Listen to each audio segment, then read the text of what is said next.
glad that I don't have like gross mismatched socks on. I did a good job today. Welcome to Play Dates. I am here, the founder of Play, to sit down with Jessie, a dear friend of mine and an absolute powerhouse in the world of fashion, wellness, running. I mean, I won't introduce her because she can do that herself. Hi, I'm Jessie. I'm the co-founder of Pruzan, a unique feminine perspective in running apparel. And yeah, I'm happy to be here. Yeah. Chatting.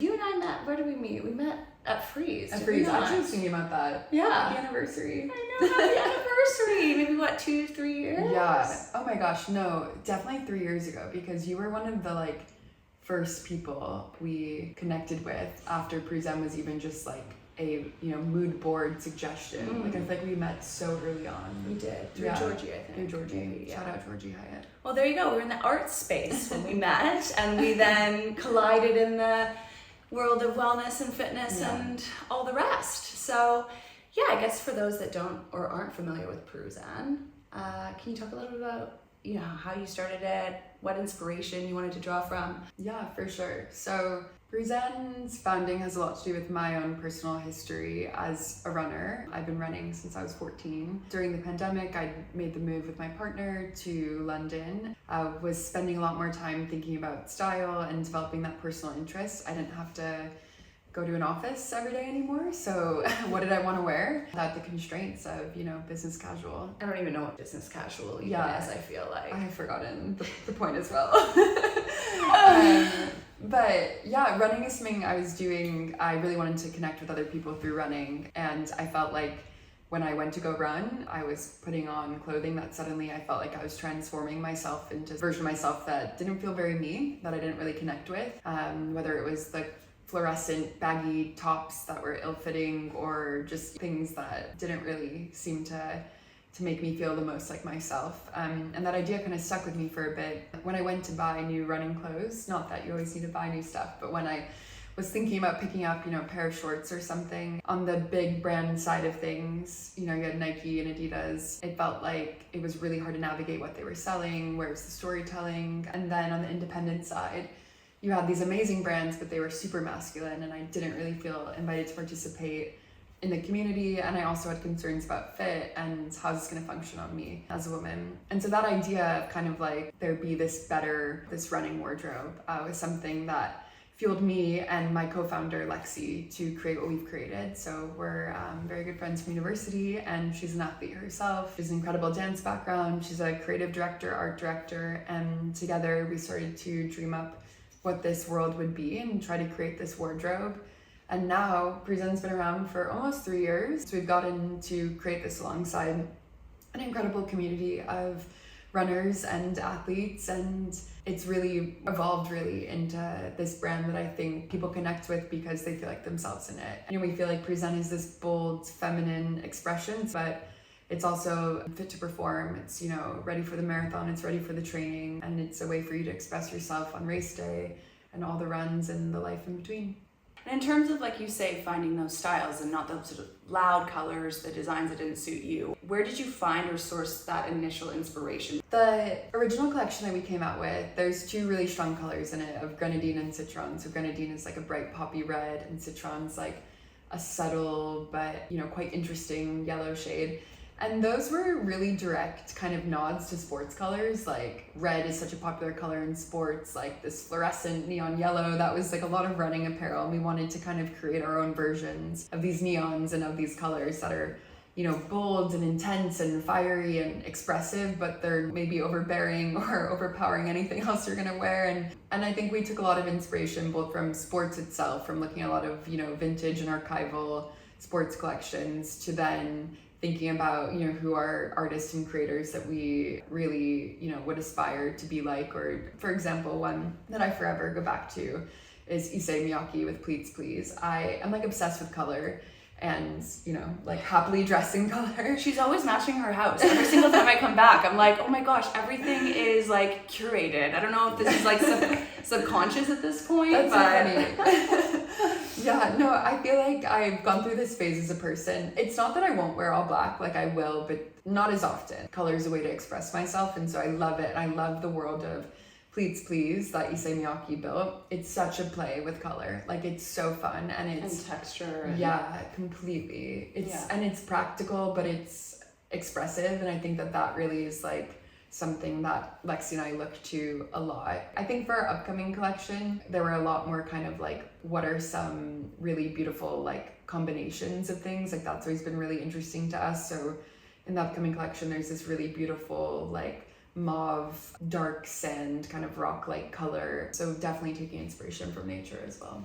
How do you find these colors? Because I find that even if I'm looking at, if I'm even trying to choose the color for my nails, it's difficult. We're actually doing it for autumn winter 26 right now, so it's very top of mind. I think a lot of it also is like, how is it showing up? Like, is the material textured? Is it really solid? Is light gonna pass through? Is no light gonna pass through? How is it gonna look in sweat? Is it gonna reflect light off it? Do you want it to be reflective at night? Like, all those questions go into the color. So even where we start, we tweak and we figure out where to go. But I think we've like really dialed into what the Pruzan color identity is, which is strong and bold, but not hyper fluorescent, not a brand of minimals, but instead using these stronger colors as these base neutrals. So using citron, you know, it's soft enough to be used as a neutral, but it still has some edge to it. So that kind of guides the decisions. And then good old Pantone books, which are incredibly expensive.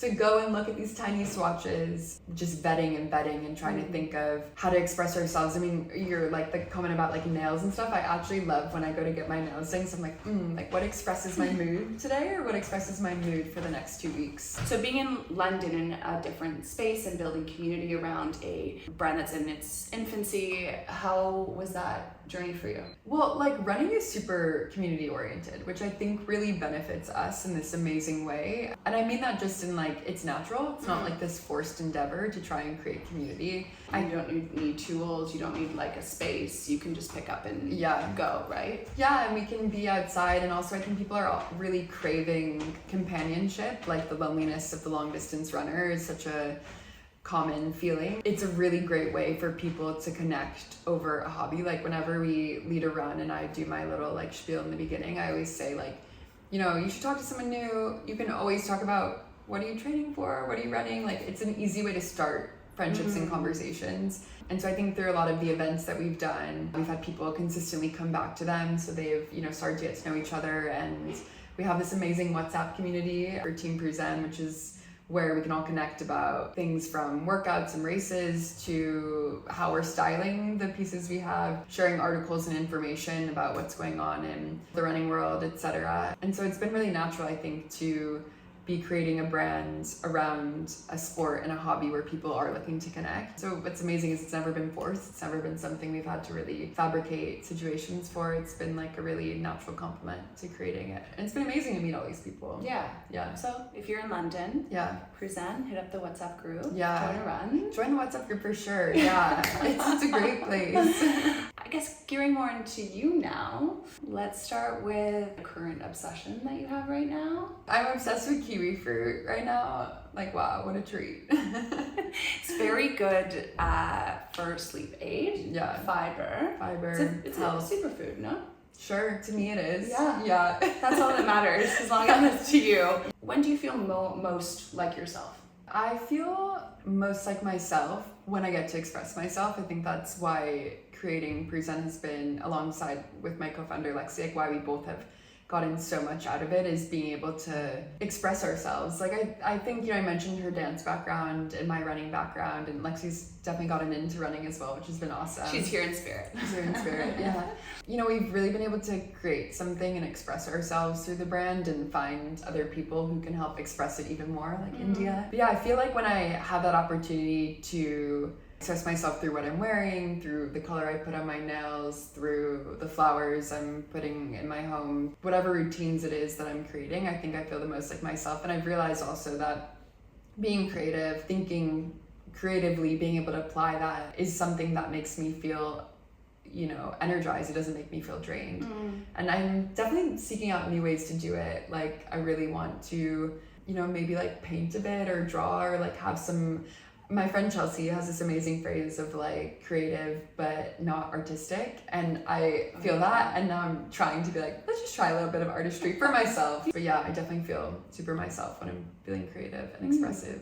Who or what provides these kind of creative spaces? Yeah, I mean, I absolutely love all the galleries and spaces in London. They're incredible. I love leaving with like very, strong visuals of inspiration or like fragments from that. But if I had to reflect on like where in London makes me feel the most creative energy, it would definitely be in the parks and in the nature of London. Like for me, I moved from New York, and so the access to parks, I'm like, wow, it's incredible. And through running, like I'm outside in the parks every day, and so it's so incredible like to watch the leaves change, the seasons come, and like I feel like being a runner, you end up having a really unique relationship with where you live. So like, I have really strong views on like the weather, and like I can really tell you when it's been raining a lot because I'm experiencing it for sure every day. Like winters in London are tough, like it's not very bright out, but there's this amazing, like the mornings in winter in the parks are so sensational. Like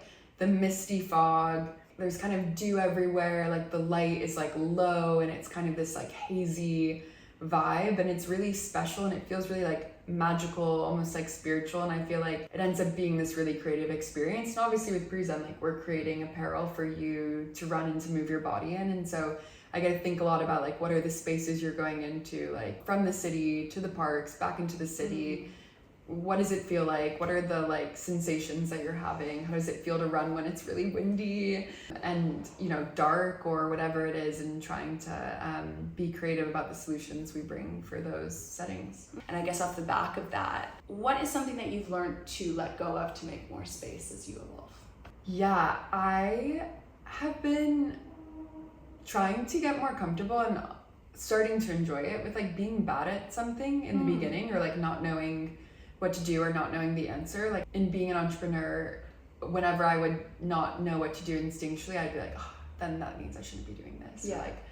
Or like I'm not good at this. Like it would just turn like negative right away. A lot of times, if not all the time, those are the opportunities where you actually get to dig in a bit, understand a problem deeper. Like maybe you don't know what to do because you're not really sure what you're trying to solve, or you need to explore things, or you need to go out and talk to people, or you need to, like sharpen your compass of where to go. I wouldn't say I have total comfort with it, but I am getting better at like being okay with, okay, I don't know how to do everything all the time. And I think also like, trying to do it more with like hobbies or experiences. Like I think just kind of being okay with like, okay, this is like my own pursuit and my own thing I'm interested in, and having the space to like know that it's not realistic to be good at everything right away, and good things take time and hard work, and so sharpening that muscle to be able to try is really the most important part.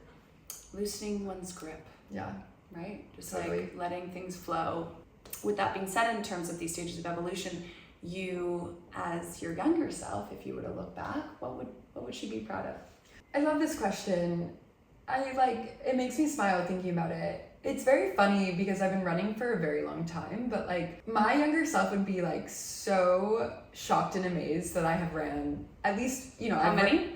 I can't even remember, like 5 or 6 marathons, but just the fact that I've even done one, she would be like floored by, because when I was growing up, like I did cross country and track, and in cross country, like we would just goof off, like we would like hide and skip the runs, like, and then track I really bonded with, I really enjoyed, but it's totally different. It's like repeats and strength and plyos and conditioning and all these different things, and like the true like long distance running I was like not a fan of. And so I think younger me would be like so impressed that not only have I done it, like I love it and it feels really natural and great. And when I was younger, I never thought of myself as athletic because I don't have hand-eye coordination. Like I don't. Like, I don't know if this is possible for me, but alas. Yeah, so like soccer, football, I was not great You don't at. have to say it to me, I'm North American. Yeah. I wasn't great at any of those sports, and so I kind of just thought, okay, like I'm not an athlete. And then in finding an experience with running that had a bit of, a ton of hard work and a small amount of talent mixed into it, ended up achieving a lot from that. And when I feel like an athlete, when I'm running, I feel the most like myself. So I think my younger self would be like, oh, that's so cool that we still feel that way and that we're still doing that now. Love So- that. What would you say to somebody who maybe wants to get into running, is toying with the idea of running? Yeah, for sure. I mean, I would say throw out comparison right away. I think people oftentimes will be like, oh, like I tried to run 10K and it was so hard. And I'm like, yeah, 10K is like a really long time. I also think running for 5 minutes is a really long time. Like embrace walk, run, embrace small steps. Like the body does change over time. I mean, India can explain that way better than I can. But, you know, meeting yourself where you're at and walking with some running until you can string together those pieces of running to make a longer run. Like that's what it is. Like even when, you know, anyone's coming back to doing workouts, they don't start with the same workouts they left off on. So you need to like condition your body, and it does change. So you don't need to compare yourself to people along the way. And if you are going to start running, just know that running is an amazing thing. It is a bit hard on your body, so you need to take care of your body both in fueling and in the strength and mobility. It's not to be ignored, and it's something to just accept as a runner, that you will also need to be in the weight room, and you will need to eat more and drink more water and be conscious of those things. But such a beautiful path, and yeah, I think everyone should give themselves a shot and try running. Yeah, just Yeah. start. You never Yeah. know, you'll surprise yourself. You never know. All right, well, thank you so much for inviting me to your beautiful home on your Yes, it's so cozy great. couch. I do not want to leave. And yeah, catch up with Jessie and Pruzan. You won't be disappointed. All Thanks, right. India. Bye. Bye. Hopefully that recorded. Imagine if it stopped. Oh my god. No, we're good.